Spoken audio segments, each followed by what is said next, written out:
د دغه خاوند نوم یې محمد صادق و چې دا د دې دویم خاوند و. دې نه مخکې چې د کوم د آوټ لوپرې پیلنی خاوند و د هغه نوم شفیق احمد و.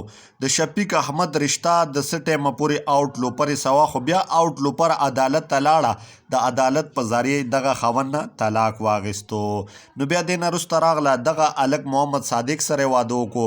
محمد صادق د اټک پولیس کې کنسټیبل تعینات و، هلته ډیپټي وه.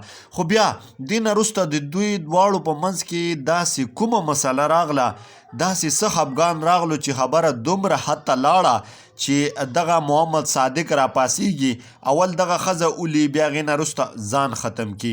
دا ټول معلومات راغلی دی. ویډیو در سره لایک کې، چینل در سره خامخا سبسکرایب کوئ چې څومره هم ملګري دي زموږ پښتانه دي، زموږ دغه چینل در سره ضرور لازما سبسکرایب کړئ. داس چل شوی دی چې کله هم د دې دواړو واده وشو نو د څه ټیمه پورې یو بل سره ښه خوشحال وو. بیا دې نه وروسته د دې دواړو منځ کې څه اختلافات راغلو، روزانه به جنګ جګړې وې. دا د هغه ځای چې کوم ځایي پولیس دی هغې دا خبره کوي چې زیات تر به د دوی په منځ کې جنګ جګړې وې.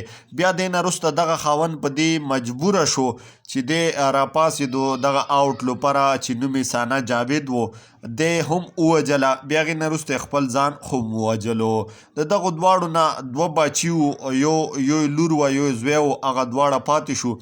لکه که موږ تاسو د دې ویډیوګانې وګورو په سوشل میډیا باندې، ډېر خلک پې خوشحال دی، ډېر خلک پې خفه دي.